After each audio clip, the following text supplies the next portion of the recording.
But Russia, it's kind of out of the US economic sphere after all the sanctions that the Americans have imposed on Russia. So it's kind of cut off, but it's not really been affected by the economic sanctions. The war has not been going well for Ukraine. Ukraine has been devastated. Any hopes that the West might have had of Russia being destabilized as a result of an adverse election result outcome for Mr. Putin, any of those hopes which they may have harbored have been essentially dashed. Have you ever heard of an independent candidate winning a presidential election? Well, it just happened in Russia. Mr. Vladimir Putin has won the 2024 Russian presidential election with a whopping 87+% share of the vote. And the turnout was approximately 77%, probably more than 77%. So Mr. Putin has been re-elected the president of Russia as an independent candidate. He is Russia's longest serving leader since Joseph Stalin. And if he completes this 6-year term until 2030, then he will be Russia's longest serving leader in 200 years, maybe more than 200 years. So that is the deal. That's what has happened. Now let's understand what the global reaction has been like, and let's also understand, more importantly, what this means for the global geopolitical landscape. This video is brought to you by my geopolitics course, which is called Geopolitics from First Principles. This is a course for you if you want to understand how geopolitics really works, if you want to understand geopolitics from the basis of principles instead of having to understand it from the perspective of the opinions of so-called experts. The link is in the description below. So let's take a look at what the global reactions have been like to Mr. Putin's re-election as the president of Russia. First of all, from India, Mr. Modi, Prime Minister Modi extended warm congratulations on Mr. Putin's re-election, and he said that India is looking forward to working together with Russia to further strengthen the time-tested, special and privileged strategic partnership between the two nations for years to come. So that was the reaction from India. The reaction from China was that President Xi sent a congratulatory message to Mr. Putin, and he said that the victory fully reflects the support of the Russian people. So that's India and that's China. Now let's take a look at what the Western reaction was like. So let's take a look at a few Western publications. We have Deutsche Welle, DW, which is a state-sponsored German media outlet. So DW said that the re-election was hailed by allies, but it was decried by the West. Reuters said that Putin had no serious competition in the election. France 24 said that this was a predetermined vote, a predetermined election, and it also claimed that the election was marked by harshly suppressed opposition voices. CBS News also said that there was harsh suppression of critics in this election. Al Jazeera, which is interesting, said that this election has been criticized as illegitimate.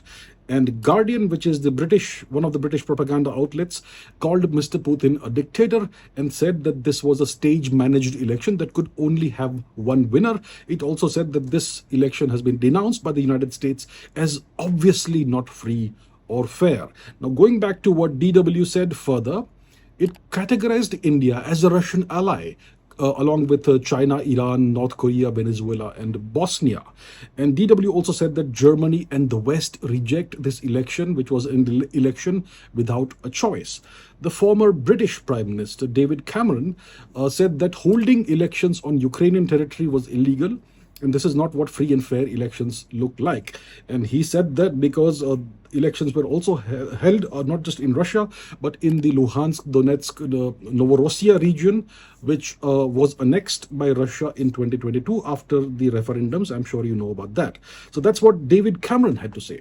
Now, Guy Verhofstadt, the former Belgian Prime Minister, said that Putin invaded Ukraine for no reason except his own geopolitical megalomania, and will continue to threaten anyone who cherishes sovereignty and democracy. The West cannot but counter every move he makes towards Ukraine and other free countries. Free countries, interesting. So in response to that, the Indian former Foreign Secretary, Dr. Kamal Sibal, said, he tweeted that are free countries only in Europe? Putin is not threatening India's sovereignty and democracy, for instance. Why this frog in the well view? There was the retort by Dr. Kamal Sibal.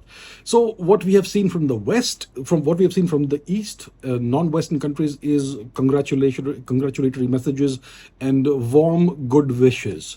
And when it comes to the West, we have seen the standard Western hypocrisy about not the election not being free or fair, and suppression of dissent and all that.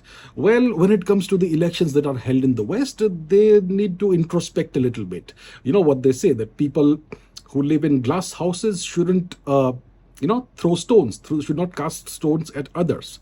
So yeah, that's what we have seen from the West. And it's also interesting to see this reaction by the former Indian member of parliament and former Harvard professor Dr. Subramanian Swamy.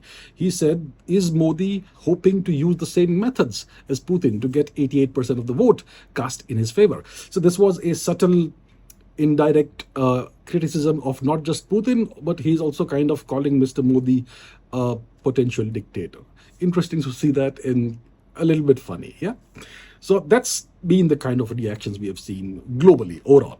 Now, more importantly, what does this mean for the world? What does this mean for the global geopolitical stage? So first of all, this means that there's going to be long-term political stability and continuity in Russia. Any hopes that the West might have had of Russia being destabilized as a result of an adverse election result outcome for Mr. Putin, any of those hopes which they may have harbored have been essentially dashed. And the election result was essentially a foregone conclusion. It was not a big surprise to anybody. So first of all, any hopes of any destabilization of Russia have evaporated. Secondly, what does it mean? It means that the war that's going on in Ukraine, the so-called special military operation, it will be taken to a logical conclusion by Russia, and it will most likely end on Russia's terms.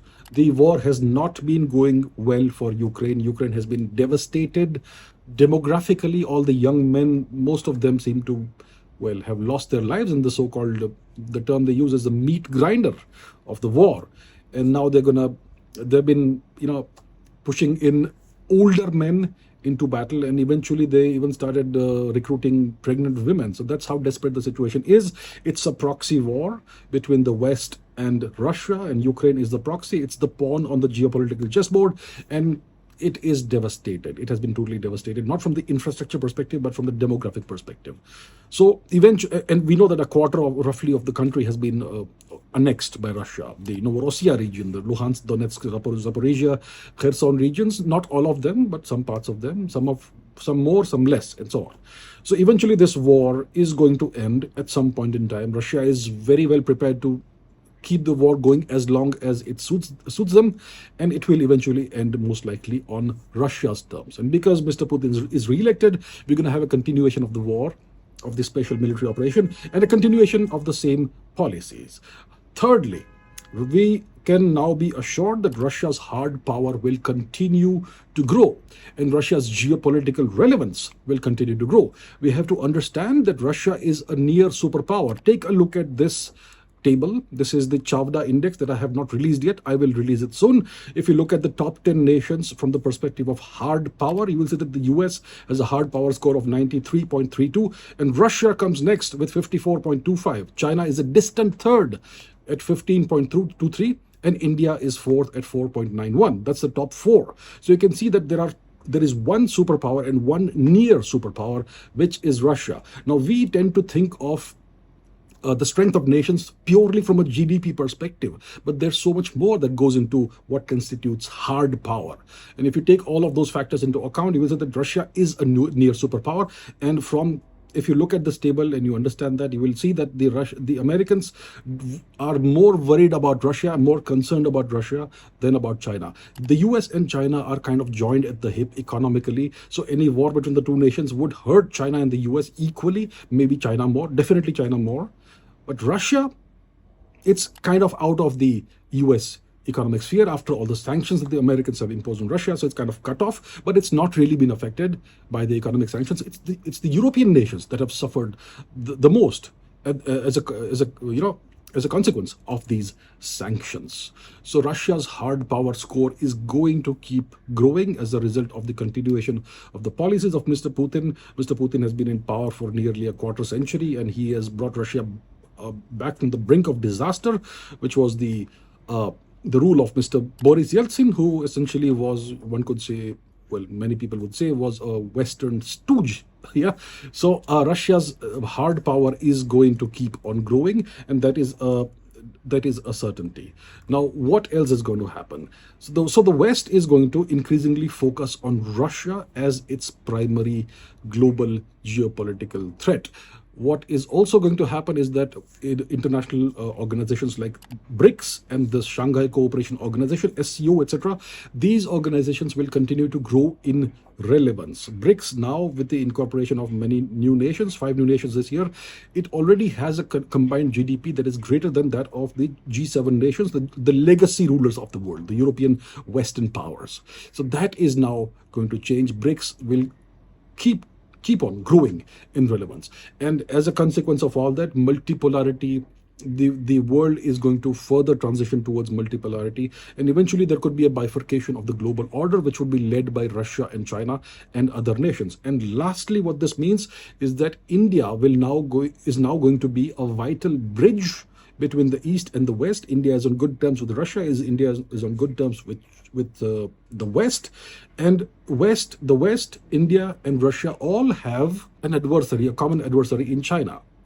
Now, some of you may not agree with this because you will say that Russia and China are allies. They are not really allies. Both see each other as a long-term threat.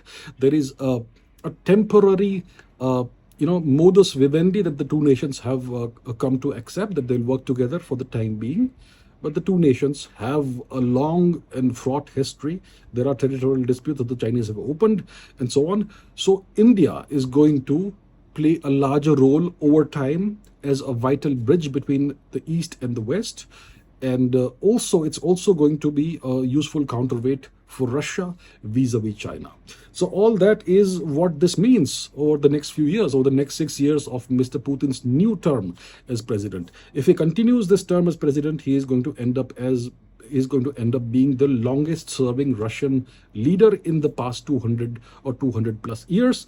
So that is what we can look forward to. What comes after him, after 2030, it is too far down the road for us to think about or speculate. But this is what the world looks like right now for the time being, the next 6 years, if he continues and if he completes his term as president of Russia. Thank you for watching, and I will see you in the next video.